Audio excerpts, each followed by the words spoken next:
ចាសម្រាប់បងប្អូនដែលមានប្រជ័យពីកន្លែងសូមត្រៀមចិត្តត្រៀមកាយចា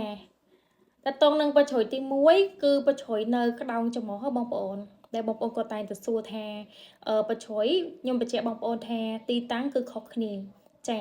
ទីតាំងនៅក្តោងច្រមុះគ្នាចំហៀងនេះបងប្អូនទាំងសងខាងតែម្ដងចាអញ្ចឹងប្រជ័យនៅទីតាំងនេះដែរគឺអត់ល្អទេនឹងជួបបញ្ហានៅក្នុងវ័យ41ទៅ42ចាអញ្ចឹងសម្រាប់បងប្អូនដែលមានប្រជ័យពីទីតាំងនេះសម្រាប់ការ recommend ឲ្យកាត់ឬក៏អត់នោះខ្ញុំអត់ហ៊ានថាទេបងប្អូនអាចទៅមើលបន្ថែមទៀតចាអញ្ចឹងប្រជ័យខ្ញុំបញ្ជាក់គឺនៅក្តោងច្រមុះរបស់យើងសងខាងសម្រាប់បងប្អូនទូទៅទាំងបរិសុទ្ធទាំងនារីវ័យ41ទៅ42គឺនឹងជួបរឿងចារឿងតូចឬក៏រឿងធំនេះខ្ញុំអត់ដឹងទេតែដឹងតែមានរឿង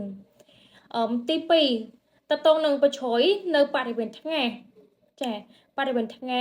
ឡើងមកលើបងប្អូនចាអញ្ចឹងគឺទំហំនេះសម្រាប់បងប្អូនដែលមានប្រជ័យនៅទីតាំងថ្ងៃនេះដែរចាគឺនឹងជួបរឿងនៅវ័យ20ជាងចាវ័យ20ជាងអញ្ចឹងតើតងនឹងប្រជ័យលើថ្ងៃខុសគ្នាពីប្រជ័យដែលនៅលើថ្ងៃកប់ទៅតាមជើងសក់អាហ្នឹងល្អវិញប្រជ័យកប់តាមជើងសក់ចា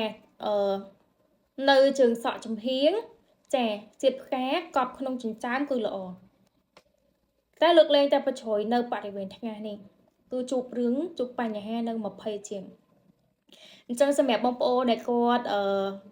មានប្រជ័យជួនកាលប្រជ័យគាត់ច្រើនមែនទែនគាត់ថាបងប្រជ័យខ្ញុំមានច្រើនគ្រប់សពប៉ុន្តែអត់មានឃើញមានតាណាចាអត់មានលុយចាយដាច់យ៉ៃអីចឹងបងប្អូនចាអញ្ចឹងតើតោះមួយប្រជ័យបងប្អូនសូមចាពិនិត្យមើលថាប្រជ័យគឺមានលក្ខណៈខុសគ្នាតែបើសិនជាបងប្អូនមានប្រជ័យអត់ល្អ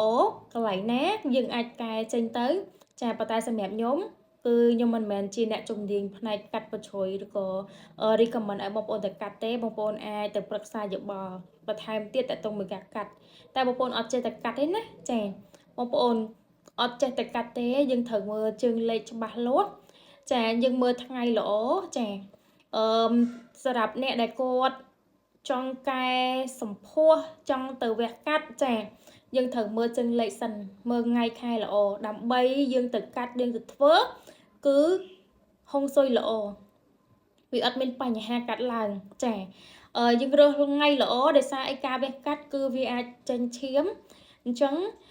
ឧទាហរណ៍ថាអ្នកដែលគាត់ទៅកែសម្ផស្សវះកាត់ធ្វើខ្ទង់ច្រមុះចាគាត់ត្រូវមើលថ្ងៃណាដែលថ្ងៃល្អរបស់